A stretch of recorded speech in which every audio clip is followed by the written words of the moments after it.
You are now tuned into the sounds of Big Nate Sports Talk. It's on all the time, anytime.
Tuned in to Big Nate Sports Talk, the show that is on all the time, anytime.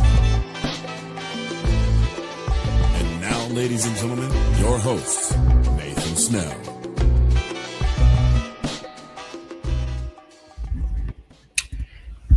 Yes, indeed. Good evening, ladies and gentlemen. Thank you, Mr. Anthony Haney, for that wonderful introduction, as always. Hello, ladies and gentlemen. It is your host, Nathan Snell of Big Nate Sports Talk Podcast. This is episode 478. In this episode, we're talking about Maryland's basketball team as they are in Puerto Rico for the Discover Puerto Rico Classic. Before we get into that, there's a few things I want to say up front.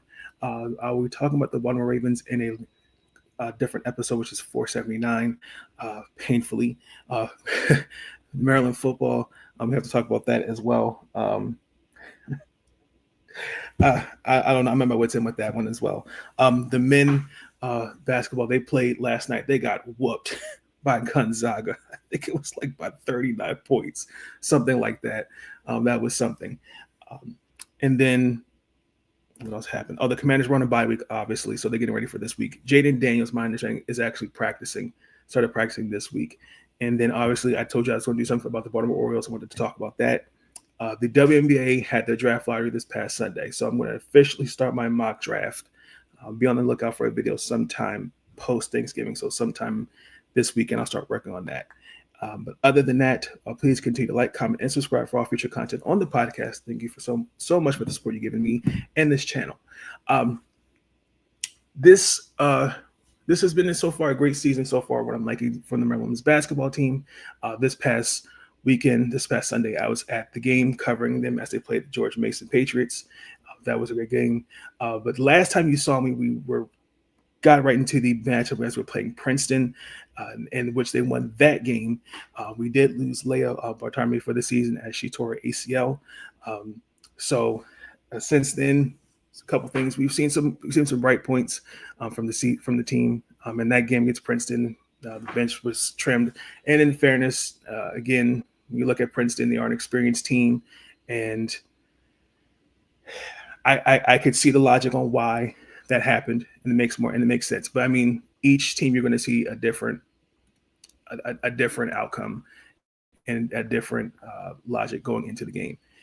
And the same thing, kind of saw that a little bit with Bethune-Cookman, the same thing, which I think that game we saw more of our depth used, which I thought was pretty good because that was the game where Ava McKinney had the and one. Look, she lost her shoe, which was pretty good. But I mean, Kendall Walker had her first start in that game. The defense I thought which was pretty good showed up. I mean, I think overall, I think our defense, for the most part, is our identity in that. And as the season's progressing, I'm just still figuring out as we're progressing, even with the non-conference, because the non-conference schedule is starting to wrap up, is how our lineups will look now that Leia's out. Kayleen still, I could tell, is on the minutes restriction. Bree, we don't know when she will be back playing. And then Rainey just came back from her injury or her leg injury. So it's going to be interesting to see how the rotations, how the lineups will look. I mean, outside of the Bethune-Cookman game, there really wasn't anything that I saw outside of offensively. There's not anything that's going to. I didn't see anything like, for example, I know people will say, like, for example, Izzy finished a struggle at the rim, but she made up for her defense. So you had to take the good, ugly, and the bad, but they made up for their defense. I thought we did a good job creating opportunities. Like Kendall did a good job using her size, using to the rim. I thought we did a good job in getting in the passing lanes, creating turnovers, all those different things like that. So we just got to get the post play in check. Outside of that, I mean, we had at one point was a 20-0 run right out the gate, for example, against Bethune-Cookman. So I'll use that as an example. But that was a pretty much one-sided game. And then, obviously, this past weekend, we had George Mason. Last time we saw the Patriots was last year at the Navy Classic tournament in Annapolis, which I covered that game. And that was a good game. It was. It was gritty. Coach Vanessa Blair Lewis that team is going to be something.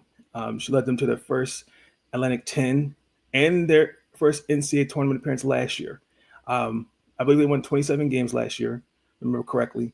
And I mean, right out the gate, I mean, one thing I saw was their lineup was small. They are a team that likes to force turnovers, because one thing I've seen with us is we have a turnover issue. And some of that, I think, is miscommunication. I think if we had a true, I think we have the ball handlers. The ball handlers, I think we're not making the right pass. I think we're a little too careless with the ball. And then we just got to be more smart. We just have to be smarter with the ball. But the biggest thing was they had no rebounding. It kind of was almost like Towson almost. Like I think to go that small and not have any rebounding, that's very risky. And that showed. Addie did play in that game. Rainey did play a couple minutes. She got it. Coach Freeze to get her in the game for a bit, but I think it was just kind of just easing her back in the rotation. But the same thing, she gave more of her starters, because Kendall did start in that game, but I was surprised not to see the bench get more minutes than I would expect, and I liked to have seen Monty. I liked to have seen her get more minutes than she did, but I kind of felt like it was like Princeton a little bit. We one thing that stood out, and that was the 3-point shooting. In the first half, we only made 1 3 out of 10. That can't happen. And then we missed those 8 first 3 points in the first half. Second half, we just went away from the 3-point, went from 3-point line. We just went inside the paint, which obviously, when you're Georgetown, again, they were small. So we took advantage of that, the mismatches, and went inside. And it worked. Because especially if you paid attention at those last 3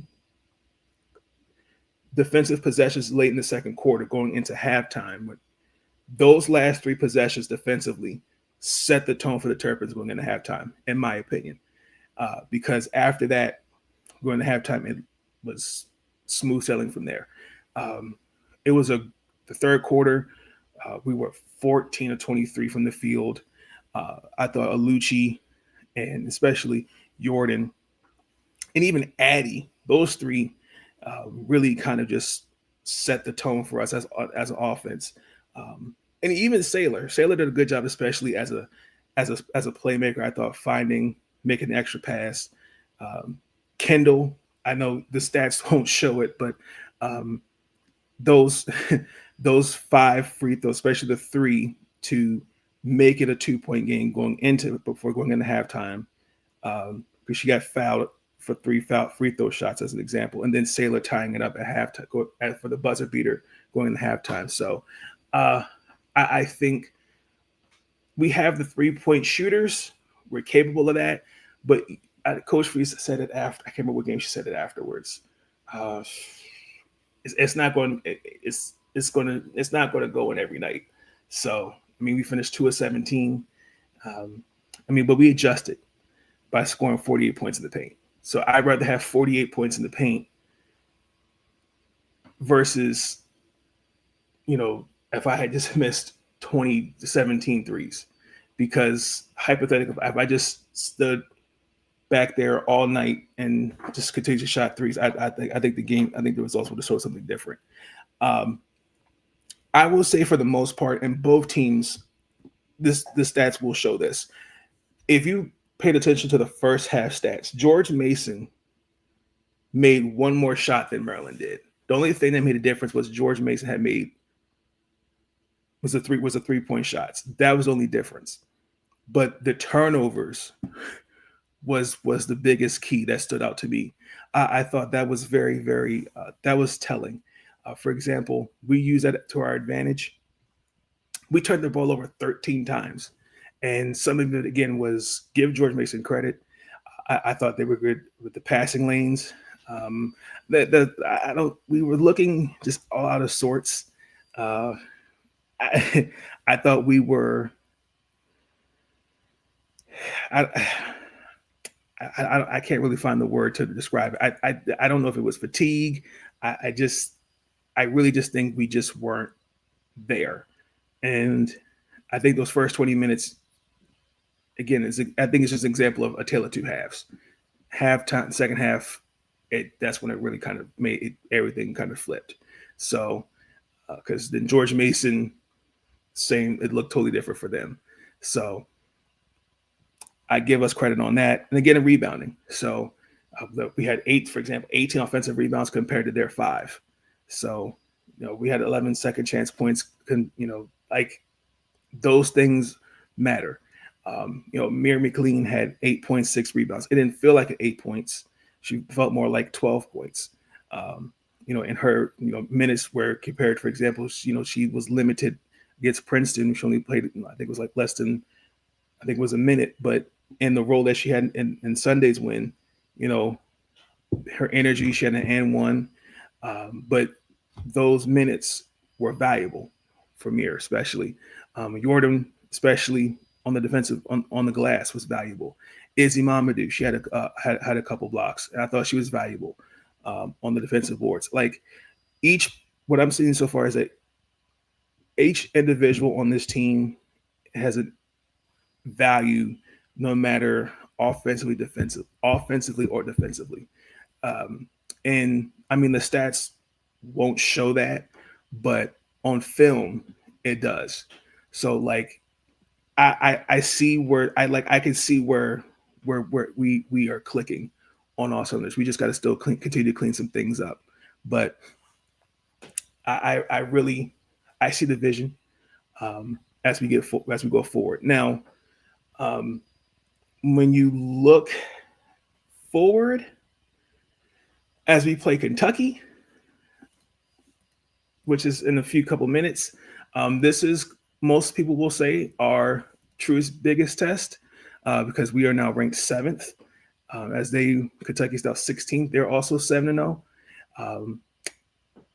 Coach Brooks, last year they won 23 games. And we all know, coming from Virginia Tech, that team is this Kentucky team has an interesting post play. Clara Strack is going to be something to watch. Last year's Defensive Player of the Year. She is coming back for a second season after coming with Coach Brooks from Virginia Tech. So far, she's leading the team with 17 points a game and 12 rebounds. And she is my key. Amelia Hassett is another one. We really got to contain their post play because defense is for them is their identity. However, they're not the best shooting team. I'm curious to see how we will match up against them defensively. I do expect us to go a bit bigger. I do expect Maria and Nicole, Monty to get more minutes in this game, hopefully. I would hope to see. Well, we guys had the foul trouble. That's one key for sure. And especially when you look at example like Lexi Blue, Asia Boone, and who is else? Amelia. They have been their 3-point shooters on the scene so far. We got to figure out how to do that. For us, I don't expect us to have another game where we shot 2 of 17, but we really got to figure out how we're going to impact, how we're going to look offensively, especially against a front court where, we have the bodies to match up against them, but I'm not overly concerned. So, again, yes, it's a top 20 matchup. I mean, Kentucky's a good team. Sure.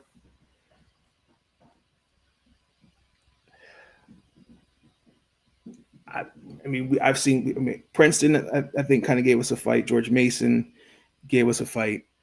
I just think the key is just to see how those minutes will be spread out. And so far we've gone small the last 2 games, and I'm just kind of seeing how we're going to adjust to containing that front court. It's going to be curious in this game. But I think if we start to foul trouble, I think I would go zone early.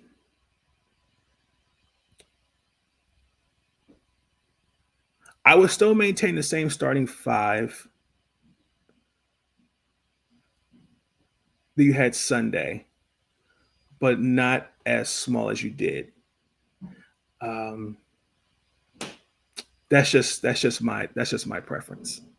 So, if I'm Maryland, those are my keys. But if everything goes well, Maryland should beat Kentucky. I'm going to say the final score is the Maryland Terrapins defeat the Kentucky Wildcats 77-64. Guaranteed. So if you have your Flow Hoops account, the game should be starting.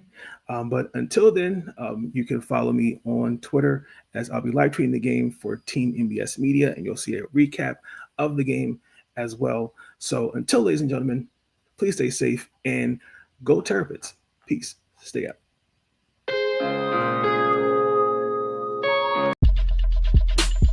Thank you for tuning in to Big Nate Sports Talk. If you enjoyed that episode, be sure to like, subscribe, and share Big Nate Sports Talk. It's on all the time, anytime. And I want to thank you. All I want to do is say thank you.